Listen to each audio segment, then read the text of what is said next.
హరే కృష్ణ.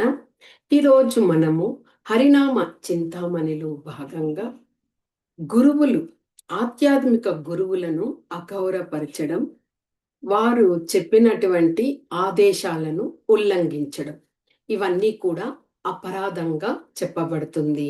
ఈ యొక్క అపరాధం గురించి మనం ఈరోజు తెలుసుకుందాము. మొదట ప్రార్థన చేసుకుందాం. అజ్ఞానతిమిరాంధస్య జ్ఞానాంజనశలాకయ చక్షురున్మీలితం येन తస్మై శ్రీగురవే నమః. నమో విష్ణుపాదాయ కృష్ణప్రేష్ఠాయ భూతలే శ్రీమతే భక్తివేదాంత స్వామిన్యితి నామినే. నమస్తే సరస్వతీ దేవే గౌరవాణి ప్రచారిణే నిర్విశేష శూన్యవాది పాశ్చాత్య దేశతారిణే.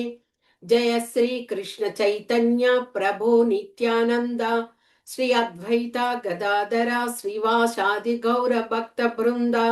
హరే కృష్ణ కృష్ణ కృష్ణ హరే హరే. హరే రామ రామ రామ హరే హరే. మూకం కరోతి వాచాలం పంగుం లంఘయతి గిరిం యత్కృపతం అహం వందే శ్రీ గురుం తినతారణం. పరమానందం మాధవం శ్రీ చైతన్య ఈశ్వరం. హరి ఓం తత్సత్. హరే కృష్ణ. ఈరోజు మనము ఆధ్యాత్మిక గురువులను అగౌరవపరచడం, ఆ గురువులు ఇచ్చినటువంటి సందేశాలను ఉల్లంఘించడం, ఈ యొక్క విషయంగా మనము తెలుసుకుందాం. మనము ఇదివరకే గురు పూర్ణిమ, ఆ గురు పూర్ణిమ సందర్భముగా గురువుల గురించి చాలా చాలా విషయాలను మనము ఒక వీడియో రూపంలో తెలుసుకున్నాము. అన్ని విషయాలు అంటే గురువులు అనే వారి యొక్క ప్రాముఖ్యత ఏమిటి, శిష్యులు ఏ విధంగా గురువు వద్ద ఉండాలి, ఆ గురువులు ఒక్కొక్కసారి భౌతిక విషయాల పట్ల ఆసక్తి కలిగి ఉన్నటువంటి అలాంటి గురువులను త్యజించడం కూడా ఏ విధంగా, అన్ని విషయాలను మనము గురు పూర్ణిమలో తెలుసుకున్నాం. కానీ ఇంకా కొన్ని విషయాలను కూడా మనము గురువుల గురించి ఈరోజు తెలుసుకుందాం. మనము గురువు యొక్క ఆ యొక్క కృప లేకుండా మనము భగవంతుని యొక్క కరుణను పొందలేము. అందుకే ప్రతి ఒక్కరు కూడా ఒక గురువుని పొందాలి. తప్పకుండా మన జీవితం సార్థకత అవ్వాలి అంటే ప్రతి ఒక్కరూ ఒక గురువుని పొందాలి. ఎందుకు మనము గురువు లేకుండా నేరుగా భగవంతుణ్ణి ఆరాధిస్తూ భగవంతుణ్ణి చేరవచ్చు కదా అని చాలా మందికి అది ఒక సంశయంగానే అనిపిస్తుంది. కానీ నిజంగా చెప్పాలంటే మనకి గురువు లేకుండా భగవంతుని వద్దకు చేరుకోవడం అనేది చాలా కష్టతరమైన విషయం. గురువులే మనకి వారధిగా ఉండి భగవంతుని వద్దకు తీసుకువెళ్ళే ఆ మార్గాన్ని చూపిస్తారు. ఎందుకు అంటే నేరుగా మనము భగవంతుని గురించి తెలుసుకోలేము.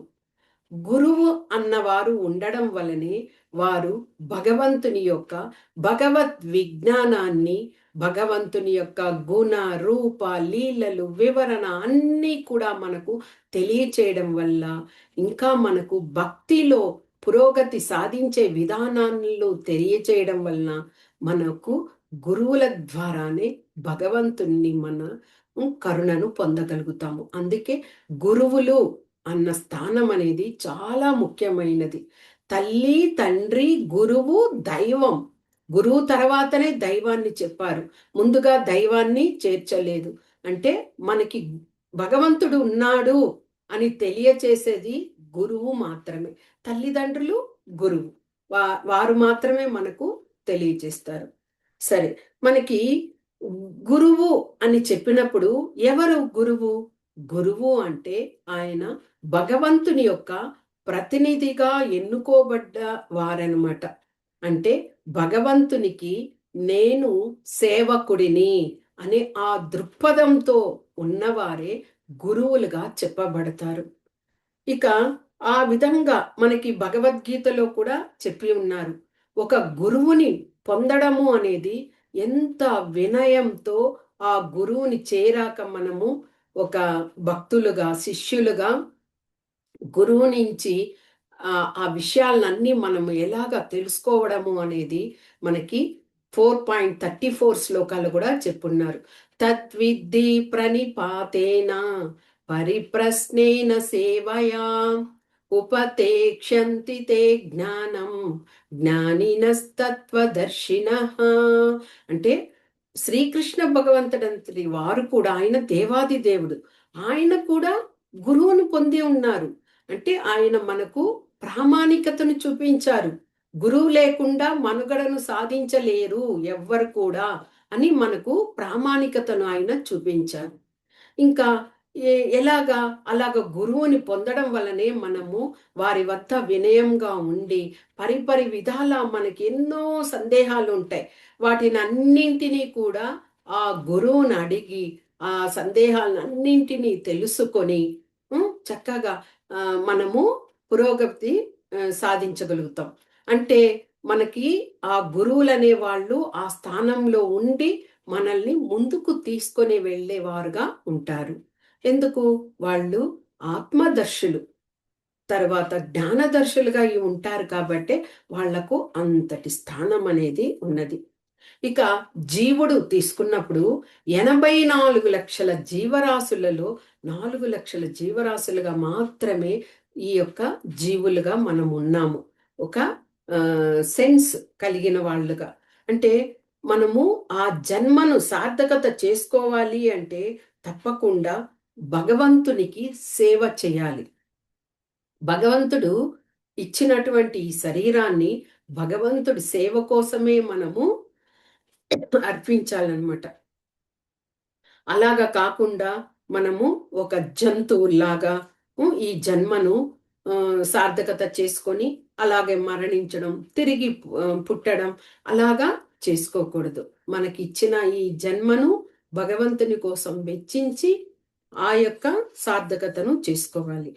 ఇక గురువులు ఎలాంటి వాళ్ళు అంటే, ఎలాంటి వారినైనా కానీ వారు ఆ యొక్క జ్ఞానంతో మనల్ని వాళ్ళు వాళ్ళ వైపుకు తెచ్చుకునే విధంగా, అంటే ఒక చదువు లేని వారైనా కానీ ఉంటే కూడా వాళ్ళను కూడా మంచి జ్ఞానవంతులుగా తీర్చగలుగుతారనమాట.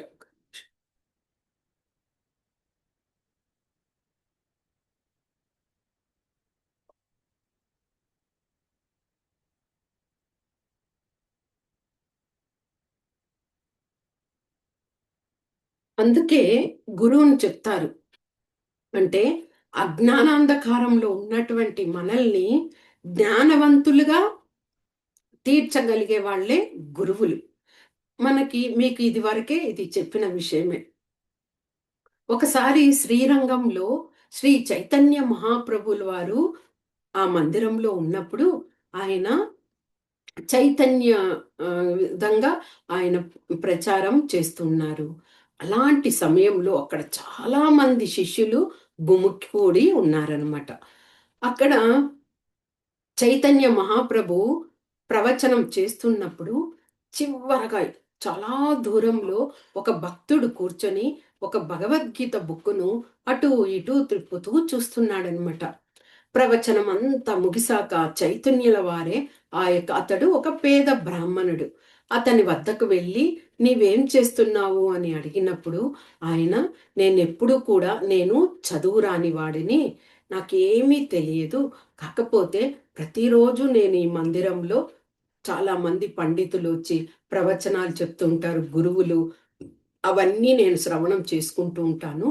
ఆ విధంగా గురువులు చెప్పారు, భగవద్గీతను తప్పకుండా జీవిత కాలంలో ఒక్కసారైనా చదవగలగాలి అని చెప్పారు. నాకేమో చదువు రాదు, కాబట్టి ఈ యొక్క పుస్తకాన్ని అటు ఇటు తిప్పి చూస్తున్నాను అంటే మహాప్రభుల వారికి ఎంతో ఆనందపడ్డారు. అంటే చదువు రాకపోయినా ఆ యొక్క గ్రంథాన్ని పట్టుకొని అంత తదేక్షగా చూస్తున్నారని. తర్వాత ఆ యొక్క బ్రాహ్మణుని కళ్ళల్లో కన్నీరు అలాగే ధారగా వస్తున్నది. ఎందుకు నీవు ఇలాగా ఏడుస్తున్నావు అని అన్నప్పుడు, చూసారా మహాప్రభు, ఈ యొక్క భగవద్గీతలో ఫస్ట్ ఆ యొక్క అట్టం మీద ఏముంటది? అర్జునుడు కృష్ణ భగవానుడు రథసారథిగా ఉన్న ఇదే కదా. దాన్ని చూస్తూ కృష్ణ భగవానుడు ఎంతటి కరుణామూర్తి. ఉం, అర్జునుని రథంలో కూర్చుండబెట్టుకొని ఆయన సారథిగా ఈ యొక్క యుద్ధాన్ని జరిపించారు. ఎంతటి కరుణామూర్తి చూడండి. అది చూస్తుంటే నాకు అంతగా దుఃఖం వేస్తుంది. అంటే ఒక భక్తుని కోసం ఆయన రథసారథి అయ్యారా అంటూ ఆయన చెప్పడము జరిగిందట. అప్పుడు మహాప్రభు ఆ వ్యక్తిని అలాగే ఆలింగనం చేసుకొని, మహాప్రభు కూడా కళ్ళ వెంబడి నీరు వచ్చే విధంగా ఆనందపడ్డారట. అంటే గురువు, ఆ గురువు మాటలు వినడం వలన ఆ వ్యక్తి పామరుడైతే కూడా అర్థం చేసుకున్నాడు. అంటే శ్రవణం వలన ఆ యొక్క భగవద్గీత సారం ఏమిటి అన్న విషయం తెలుసుకొని చక్కగా గ్రహించగలిగారు. అలాంటి స్థానంలో గురువులు ఉంటారు. ఇంకా ఏమి, గురువులు అంటే ఒక శిల్పి లాంటి వాళ్ళు. ఒక బండరాయి ఉన్నదనుకోండి, దానిని ఒక నదీ తీరంలో పెడితే ఏమవుతుంది, మనము మురికి బట్టలను శుభ్రం చేసుకోవడానికి బండరాయిగా ఉంటది అక్కడ. అదే రాయిని ఒక శిల్పి చక్కగా దానిని మలిచాడనుకోండి, అది విగ్రహ రూపంలో రూపొంది మందిరంలో ప్రతిష్టాపన చేసి భగవంతునిగా ఆరాధనలు అందుకుంటారు కదా. అంటే ఎంతటి ఇది చూడండి, ఒక బండరాయి అయినా కానీ ఆ యొక్క జ్ఞానతతో ఆ శిల్పి చేయడం వలన విగ్రహం అయ్యింది. ఆ విధంగానే గురువు కూడా ఎలాంటి చదువుకున్నవారా, చదువు లేనివారా, సంపద కలిగిన వారా, బీదవారా అని అలాంటివన్నీ ఏమి కాదు. అందరినీ సమదృష్టితో చూసి అలాగ చదువు లేని వారికైనా కానీ అంతటి జ్ఞానాన్ని పంచగలిగిన సహృదయం కలిగిన వారే గురువు అన్నమాట. అంతటి ఇది. ఇంకా ఏమి, గురువు అంటేనే మనకు ముఖ్యంగా తెలియాల్సిన విషయమేమి, ఆయన భగవంతునికి శరణాగతి పొందిన వారై ఉంటారు తప్పకుండా. అంతేకాకుండా భౌతిక విషయాలన్నింటి పట్ల ఆయన అతీతుడుగా ఉంటాడు. ఎలాంటి వాంఛలు, కామ, క్రోధ, మోహ, లోభ ఇలాంటి వాటికన్నిటికీ కూడా అతీతుడుగా ఉన్నవారినే గురువు అని చెప్తారు. కానీ మనకి కలియుగంలో గురువు అన్న ఆ స్థానానికే ప్రాముఖ్యత లేని విధంగా అయిపోయింది. ప్రతి ఒక్కరూ గురువులైపోతున్నారు. ప్రతి ఒక్కరూ నేనే భగవంతుణ్ణి అని చెప్పుకొని త్వరితగతినే పతనమైపోతున్నారు. అలాగా కలియుగం యొక్క ఇది. గురువులు 2 రకాలుగా ఉంటారనమాట. ఎవరు? శిక్షా గురువులు అని చెప్పబడేవారు, దీక్షా గురువులు అని చెప్పబడేవారు. శిక్షా గురువులు ఎవరు? ఎవరైతే ప్రామాణికత విషయాలను ఉమ్, తెలుసుకొని వాటినన్నింటినీ కూడా శిష్యులకు, భక్తులకు అదే అదే యథాతథంగా అదే విధంగా తెలియజేయగలిగిన వారు శిక్షా గురువులు. ఈ శిక్షా గురువులు చాలా మంది ఉంటారు శిక్షను ఇచ్చేవారుగా. అంటే ఏమిటి, ఏదైనా శిక్షా గురువు అయినా కానీ ఆయన ప్రామాణికతను పాటించాలి. ఆ విధంగా ఉన్న వాళ్ళే వాళ్ళని కూడా శిక్షా గురువులుగా చెప్పబడతారు. ఇక రెండవ వారు దీక్షా గురువులు అంటారు.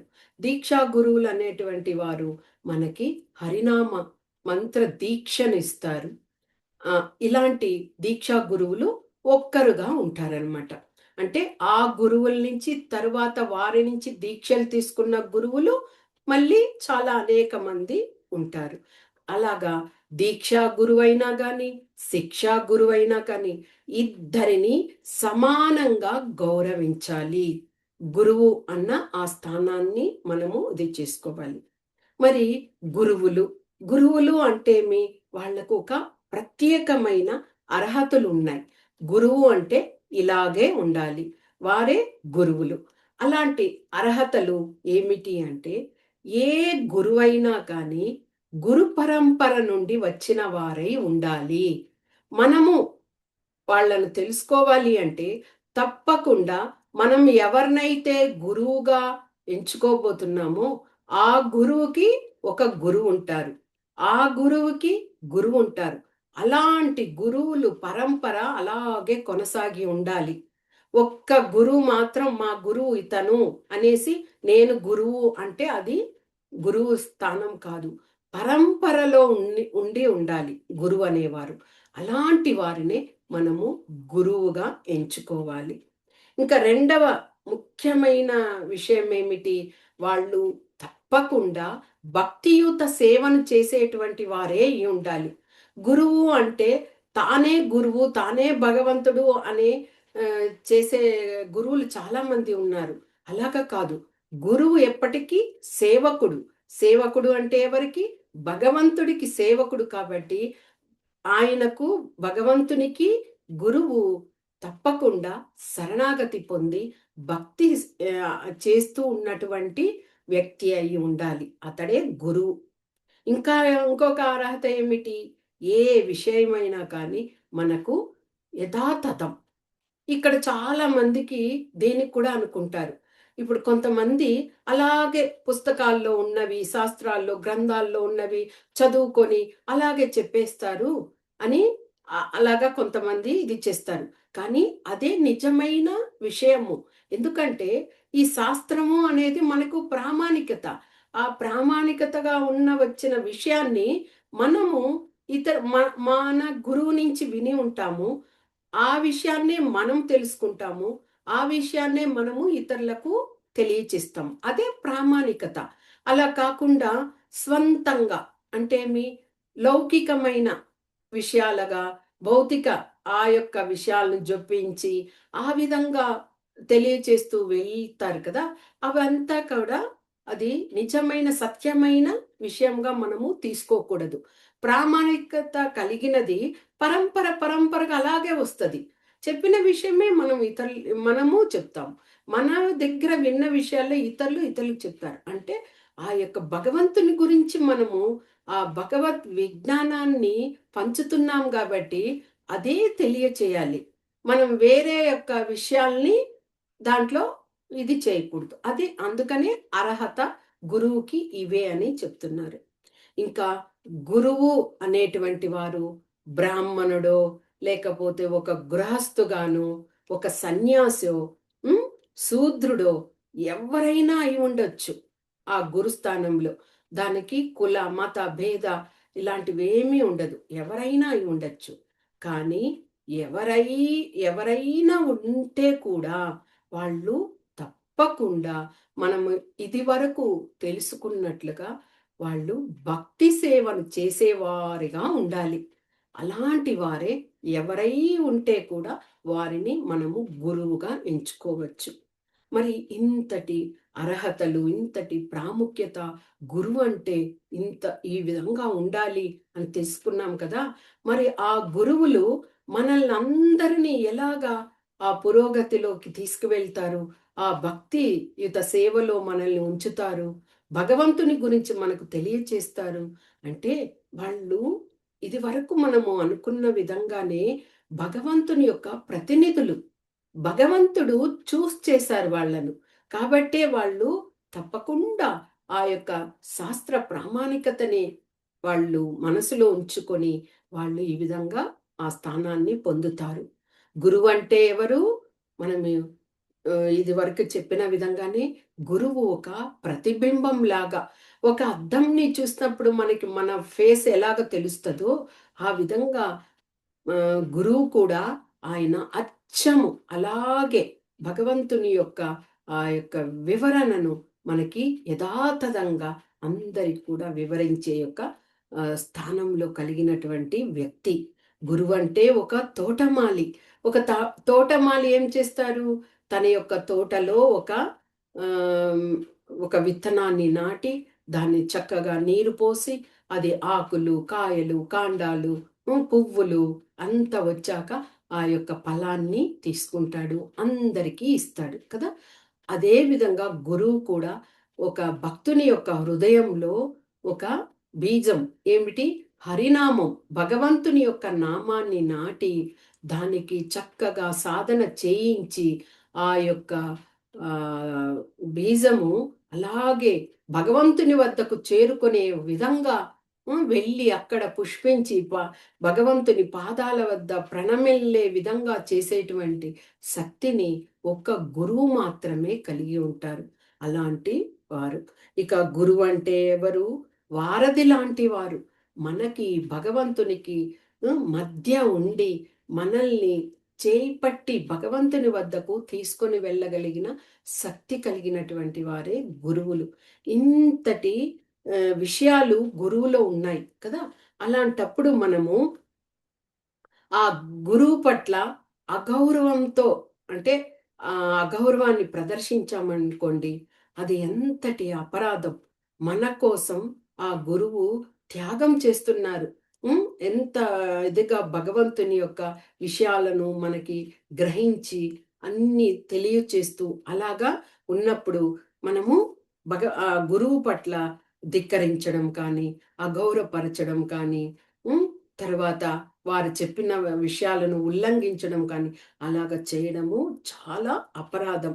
అలాగ చేసినప్పుడు వాళ్ళు తప్పకుండా భక్తిలో పురోగతిని సాధించలేరు. హ్మ్. మనం గురువుని ఆశ్రయించడమే ఎందుకు? మనలో ఉన్నటువంటి ఆ యొక్క చెడు కర్మలు, వాటినన్నిటిని మనం ఎంతో ఆ యొక్క మలినాలను మన హృదయంలో ఉంచుకొని ఉన్నాం. వాటినంతటిని నిర్మూలన చేయగలిగిన శక్తి గురువుకే ఉంటది. గురువు అన్ని విషయాలను చెప్పడం వలన, వాటిని మనము వాటినంతా ఫాలో చేయడం వలన, మనం కొద్ది కొద్దిగా అన్నింటిని తెలుసుకొని ఆత్మను శుద్ధి చేసుకున్న వాళ్ళము అవుతాము. కాబట్టే గురువుని ఎప్పుడు కూడా అగౌరవపరచకూడదు. మనకి ఆ గురువు యొక్క కృప వలనే భగవంతుని యొక్క కృపను కూడా పొందుతాము. మనకి గురువాష్టకంలో కూడా చెప్పి ఉన్నారు. సాక్షాధరిత్వినా సమస్త శాస్తే రుక్తస్తథా భావ్యత ఏవ సద్భి కింతు ప్రభూయా ప్రియ ఏవ తస్య వందే గురోం శ్రీచరణారవిందం. గురువులనే వాళ్ళు భగవంతుని యొక్క ప్రతినిధులు. వాళ్ళు అలాగా అని మనకి శాస్త్రాలు, సాధువులు వీరందరూ కూడా నిరూపించి ఉన్నారు. కాబట్టే మనము గురువులను అగౌరవపరచకూడదు. వాళ్ళను ఎప్పుడు కూడా మనము సేవించాలి. ఇక ఈ గురువుల్ని ఒక్కొక్కసారి గురువుల్ని త్యజించే విధంగా కూడా చేయవచ్చు. ఎలాగా? గురువులు వాళ్ళొచ్చి వాళ్ళ యొక్క ఇది ఏమిటి? వాళ్ళు పూర్వపు ఆచార్యుల యొక్క ఆ యొక్క అడుగు జాడలలో ఉంటూ వాళ్ళు ఏమైతే తెలియచేశారో ఆ విషయాలను మనకు తెలియచేయాలి. అదే పరంపరగా వాళ్ళు తీసుకున్నటువంటి అర్హత కదా! అలాగా ఆ జ్ఞానాన్ని ఎలాగా యథాతథంగా మనకు అందించాలి. అలా కాకుండా కొంతమంది గురువులు ఏం చేస్తారు? అలాగా భక్తి తత్వంలో ఉంటే కూడా అహంకారం, ఆ యొక్క అహంకారం వలన ఏమవుతారు? తానే గొప్పవాడిని అనుకొని ఏం చేస్తారు? ఉమ్, వాళ్ళు అపరాధం ఎలాగా? అక్కడ ఉన్న విషయాలను వక్రీకరించి ఆ విధంగా ఆ దుర్వాఖ్యానాలతో వారు విషయాలను తెలియచేస్తారు. అలాగా ఉన్నప్పుడు ఏమవుతుంది? అలాంటి గురువుని మనము తప్పకుండా త్యజించాలి. నీవు నాకసలు ఇలాంటి ఆ స్థానంలో ఉండి నువ్వు ఇలా చేస్తున్నావు. కాబట్టి నీ వద్ద మేము ఉండము అని వారిని త్యజించవచ్చనమాట. ఇంకా కొంతమంది గురువులుంటారు. ఎలాగా? వాళ్ళు గురువుల్లాగా ఆ స్థానంలో ఉంటారు. కాకపోతే వాళ్ళందరూ కూడా లౌకిక విషయాల పట్ల, భౌతిక విషయాల పట్ల వాంఛతో ఉండి, ఆ యొక్క లైంగిక విషయాల పట్ల ఆసక్తితో ఉంటూ, హ్మ్.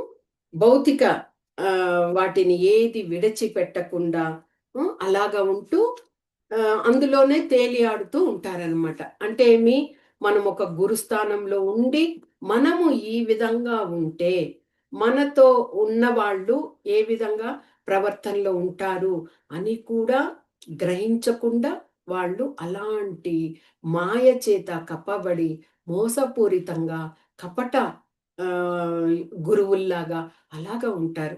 అలాంటి వారిని కూడా మనం తప్పకుండా త్యజించాలి. చూడండి, మనము ఒక వస్తువు ఏదైనా కానీ, ఒక భౌతిక వస్తువును కొనాలి, తెచ్చుకోవాలి అంటేనే ఎంత నాణ్యతను పరిశీలిస్తాం.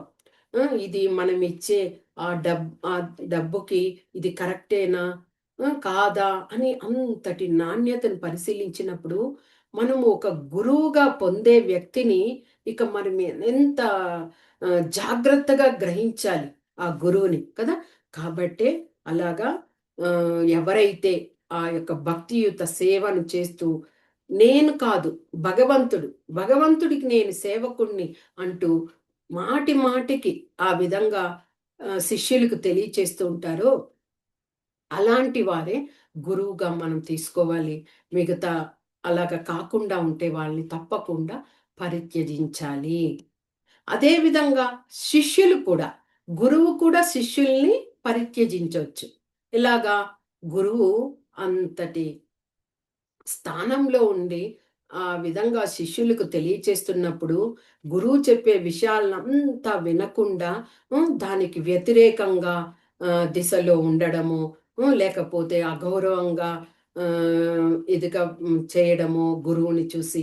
అలాగా ఉన్నప్పుడు, అలాంటి శిష్యుడిని ఆయన తన వైపుకు మళ్ళించడానికి ఎన్నో ప్రయత్నాలు చేసి ఉండవచ్చు. అలాగ చేసినా కానీ, ఆ శిష్యుడు అదే విధంగా ఉన్నప్పుడు, అలాంటి శిష్యుడిని కూడా త్యజించవచ్చు. అంటే ఇక ఎంత చెప్పినా అతడు మారట్లేదు. ఇతర విధంగా చెప్పినా, ఎలా చేసినా అలాగే ఉన్నాడు కాబట్టి, ఆ శిష్యుని త్యజించవచ్చు. ఆ శిష్యుడిని మనము ఉంచి చాలా కాలం చూద్దాము అంటే, మిగిలిన శిష్యులందరూ కూడా అతని వలన అపరాధాలు చేయవచ్చు. కాబట్టి అలాగ కూడా చేయవచ్చు. ఇంకా ఇలాంటి ఉత్తమోత్తమైనటువంటి ఆ గురువులకి సేవలనేవి కూడా ఉన్నాయి. ఆ గురు సేవలు ఏమిటి అంటే, ఒక గురువుకి మనము సేవ చేస్తున్నాము అనుకోండి.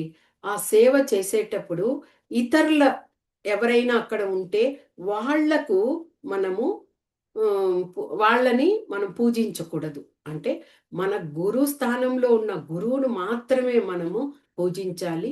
వేరొక వ్యక్తి అతనితో ఉన్నప్పుడు అతనికి ఆ స్థానము ఇవ్వకూడదు. అదే గురువుకు మనం ఇచ్చేటువంటి ముఖ్యమైన స్థానం.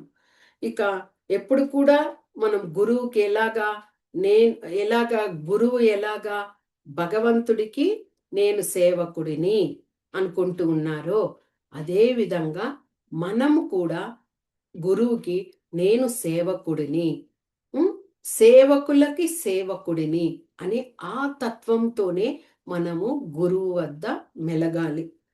ఇక గురువుకి ఏదైనా నచ్చని విషయాలు ఏదైనా ఉన్నాయనుకోండి, దానిని మనము చర్చించకూడదు. అంటే గురువు అన్నవాళ్ళు తప్పకుండా యొక్క సత్యం పలుకులనే పలుకుతారు. అలాగా ఇదైనప్పుడు ఆయనకు చెప్పని విషయాలు ఏదైనా ఉండి అట్లాగున్నప్పుడు మనము ఆ విషయాల్ని మనకు తెలిసిన విధంగా ఇది చేయకూడదు. పరిపరి విధాల ప్రశ్నలు వేసి తెలుసుకోవచ్చు. అంటే గురువు కన్నా మించి నాకే తెలుసు అన్న విధంగా గురువు దగ్గర ఆ విషయము ఇచ్చేయకూడదు. అంటే వినయంగా అడిగి తెలుసుకోవాలి విషయాన్ని ఏమిటి అన్న విషయం. అది ఆ విధంగా. ఇంకా గురువుకి సేవలు చేసేటప్పుడు 2 రకాలైన సేవలు ఉంటాయి. ఒకటి వాణి సేవ అంటారు. రెండవది వపు సేవ అంటారు. ఈ వాణి సేవ ఏమిటి అంటే, గురువు యొక్క మాటలను శ్రద్ధగా విని, పాటించి, వారు కూడా ఆ యొక్క గురువు చెప్పిన ఆ విషయాలను ఇతరులకు చెప్పడం. అది ఫస్ట్ అయినటువంటి ఆ యొక్క వాణి సేవ. వాణి అంటే వాక్కు. గురువు ఏ విధంగా మనకు తెలియచేశారో, ఆ విధంగా మనము దాన్ని ఆచరించి చెప్పాలి. కానీ ఇక్కడ ఒక విషయం ఏమిటి అంటే, గురువు అంటే ఏ విషయాన్ని కూడా మొదట మనము ఆచరించాలి. తర్వాత దానిని ఆచరణలో తెచ్చే విధంగా చెయ్యాలి. మనమే ఆచరించకుండా మీరు ఆచరించండి అని చెప్పినప్పుడు అక్కడ ఆ యొక్క స్థానం అనేది ఇదవుతది. గురువు యొక్క స్థానం. కాబట్టి గురువుగా మనము ఆ స్థానంలో ఉన్నప్పుడు మనం ఆచరించి ఇతరులకు అది తెలియచేయాలి. అలాగ చేసినప్పుడు మన గురువులు కూడా ఎంతో ఆనందపడతారు. ఎందుకు అంటే, మనకు మించిన శిష్యులుగా వీరు చక్కగా పాటిస్తున్నారు అన్న ఆ విషయాన్ని గురువులు కూడా అక్కడ గ్రహిస్తారు. ఇక వపు సేవ. వపు సేవ అంటే పర్సనల్‌గా గురువుకి సేవలు చేయడం. గురువుకి సేవలేమిటి? గురువు ఆయన ఉన్నప్పుడు ఆయన వస్త్రాలను అంతా కూడా శుభ్రంగా ఉతకడము, గురువు ఉన్నటువంటి ఆ యొక్క గదిని శుభ్ర చేయడము, హ్మ్. గురువుకి స్నానం చేయడము, గురువు యొక్క శిష్యులు ఉంటారు కదా! సన్యాసి తీసుకున్న శిష్యులు అలాగా వాళ్ళు గురువుకి స్నానం చేయించడము. తర్వాత గురువు నిద్రపోతున్న సమయంలో ఆయన పాదాలను ఒత్తడం. అదే పెద్ద గురు సేవ, వపు సేవ అంటే. అంటే ఆయన ఉదయం నుంచి సాయంత్రం వరకు ఆ యొక్క శిష్యుల కోసం ఆయన తన సమయాన్ని కేటాయించి వారికంతా కూడా భగవత్ విజ్ఞానాన్ని తెలియజేసి భక్తితో ఉంచుతారు కదా! కాబట్టి ఆయన అలసి అలాగా నిద్రపోతున్న సమయంలో ఆయన పాదాలను ఒత్తడం అనేది చాలా గొప్ప సేవ. ఇవన్నీ కూడా వపు సేవ కింద వస్తాయి. ఇక గురువుగారికి చక్కగా ప్రసాదాలను తీసుకొచ్చి ఇవ్వడము. అవన్నీ కూడా దానికొస్తాయి. ఇక ముఖ్యంగా ఏమిటి అంటే, ఈ యొక్క గురు సేవలో మనకి ఆ యొక్క పరంపరగా తీసుకున్నప్పుడు, అంటే మన పూర్వీకంగా తీసుకున్నప్పుడు ఎలాగా మనకి భగవంతుడు లేడు అని చెప్పడానికి లేదు. ఎందుకు అంటే, భగవంతుడు ఉన్నాడు అని మనము ఒక అదే దేవతలు గౌరవించాలి.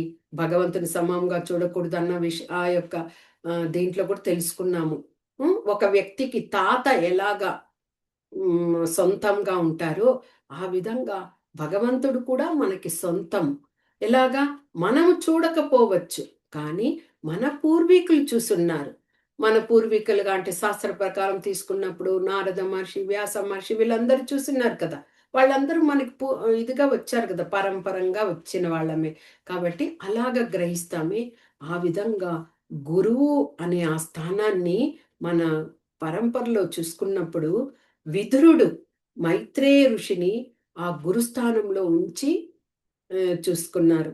అదే విధంగా ఉద్ధవుడు శ్రీకృష్ణ భగవానుని ఆ యొక్క గురుస్థానంలో ఉండి చూశారు. అదే విధంగా యుధిష్ఠిర మహారాజు భీష్మాచార్యుల్ని తన యొక్క గురుస్థానంలో ఉంచుకొని చూశారు. అంటే ఇవన్నీ కూడా మనకు ఆ యొక్క ప్రామాణికతనిస్తున్నాయి. ఆ విధంగా వాళ్ళందరూ ఉన్నారు. కాబట్టి మనము మన గురువు పట్ల ఆ యొక్క శ్రేష్టతతో, ఆ యొక్క వినయాన్ని చూపిస్తూ ఉండాలి. గురువుని ఎప్పుడు కూడా అగౌరవంతో మాట్లాడడం కానీ, నిందించడం కానీ అలాగ చేయకూడదు అన్న విషయాన్ని గ్రహించగలగాలి. ఒకవేళ ఆ విధంగా ఏదైనా గురువుకు అపరాధం అనేది జరిగిందనుకోండి, చేశారనుకో గురువు పట్ల, అంటే ఒక అజ్ఞానం వలన తెలియకుండా చేశారే అనుకోండి. ఒకవేళ సాంగత్యం వలన, సాంగత్యం మంచిగా లేకపోయినా అలాంటి విషయాలు జరుగుతాయి. అలాగ జరిగినప్పుడు తప్పకుండా వాళ్ళు పశ్చాత్తాపపడి ఆ గురువు వద్దకు వచ్చి సాష్టాంగ నమస్కారాలు చేసి హ్మ్, తప్పైనది, మేము చేసినది తప్పు అని వాళ్ళు ఒప్పుకొని గురువుని సేవించాలట. ఇదంతా అప్పుడు గురుకులంలో ఈ విధంగా జరిగేది. తప్పకుండా శిష్యులంతా కూడా సరదాగా అలాగ ఉంటే కూడా వెంటనే వాళ్ళ తప్పును తెలుసుకున్నప్పుడు గురువు యొక్క పాదాల మీద పడి వాళ్ళు ఆ యొక్క పశ్చాత్తాపాన్ని చేసుకునేవారు. ఆ విధంగా. అంటే వాళ్ళు భగవద్దర్శులు. వాళ్ళు ఎలాగైనా గాని భగవంతుణ్ణి వారి యొక్క హృదయంలో దర్శించగలిగినటువంటి శక్తి కలిగిన వారు. కాబట్టే అలాంటి వారిని మనము నిందించకూడదు. ఈ విధంగా ఆ యొక్క గురువు వద్ద మనము ప్రణామాలర్పించి మన తప్పుని చెప్పినప్పుడు గురువు తప్పకుండా మన్నించి వారిని తిరిగి స్వీకరిస్తారనమాట. ఆ గురువులు. ఎందుకంటే వాళ్ళు కరుణామయులు కదా! మనలాగా భౌతిక విషయాల పట్ల ఇదిగా ఉండరు. భౌతిక విషయంలో ఏమిటి? అలాగా ఇద్దరికి ఏవైనా వైషమ్య ఏదైనా ఉన్నాయనుకోండి, వైరుధ్యం ఏదన్నా, ఒకవేళ ఒకరు సారీ చెప్పి ఒప్పుకున్నా కానీ, ఆ ఒప్పుకున్న తర్వాత కూడా వారి మనసులో అదే ఉంటది. ఆ! పలానా సమయం నన్ను ఈ విధంగా చేశారు. అంటే సారీ చెప్పడం అంతా ఆ సమయంకే. దాన్ని మర్చిపోతారు. మళ్ళీ గుర్తు తెచ్చుకుంటూనే ఉంటారు. ఒకసారి మనల్ని అవమానించారు కదా! అవమానించారు కదా! అని ఉంటది. కానీ ఆధ్యాత్మిక విషయంలో అలా కాదు. ఒకసారి మనం తప్పు చేసి, ఆ తప్పును మనము పశ్చాత్తాపపడి తెలుసుకోగలిగినామంటే, మనం పునీతులైనట్లే. ఇంకా ఆ స్థానం నుంచి మనము పక్కకు వచ్చేసినట్టే. ఇక మళ్ళీ కొత్త ఇదిగా మనము జీవితాన్ని ఆరంభించిన విధంగా. అదే ఆధ్యాత్మికమైనటువంటి విషయం. కాబట్టే మనము ఎలాంటి వాళ్ళనైనా గాని మన్నించగలిగిన ఆ సహృదయాన్ని కలిగి ఉండాలి. అదే మనము భగవంతుని యొక్క భక్తియుత సేవలో ఉన్నాము అనే దానికి నిదర్శనం. అలాగ ఉండి కూడా మనము తప్పు మీద తప్పు చేస్తూ అపరాధాల్ని చేర్చుకుంటూ అలాగ ఉన్నామంటే, మనం అంతవరకు భగవంతుని మీద చూపించే ఆ యొక్క అదే ప్రేమ అవన్నీ కూడా అది వ్యర్థం క్రిందకే అవుతాయి. మనం దానిని సరిదిద్దుకొని భగవంతుని యొక్క ఆ కృపను పొందడానికి మనము ప్రయత్నించాలి. కాబట్టి గురువులు అంటే తప్పకుండా మనము ఒక గురువుని మన జన్మ ఇదయ్యే లోపల ఒక గురువుని ఆశ్రయించాలి. అది చాలా ముఖ్యమైన విషయం. మానవ జన్మ ఎత్తినందుకు. అదే మనం జంతువుల దగ్గర వెళ్లి చెప్పలేము. నువ్వొక గురువుని పొందు, నీకు మంచి జన్మొస్తది అని చెప్పలేము. ఎందుకంటే అవి చేసుకున్నటువంటి కర్మ ఫలితము అవి తెచ్చుకున్నాయి ఆ జన్మను. కానీ మనకి సెన్స్ ఇచ్చాడు భగవంతుడు. ఈ విధంగా ఉండి మీరు సార్థకత చేసుకోవచ్చు అని మనకు తెలియచేస్తున్నారు. కాబట్టి ఒక గురువుని పొంది మనము మన జీవితాన్ని ముగించాలి. అది ఒక గొప్పదైనటువంటి మనకు శాస్త్రంలో చెప్పిన విషయం. భగవంతుడు చెప్పిన విషయం కూడా. గురువు లేకుండా మనుగడను సాధించలేము అనే విషయము మనం గుర్తుపెట్టుకోవాలి. హరే కృష్ణ. వాంఛా కల్పతరుభ్యశ్చ కృపా సింధుభ్య ఏవ చ పతితానాం పావనేభ్యో వైష్ణవేభ్యో నమో నమః. హరే కృష్ణ.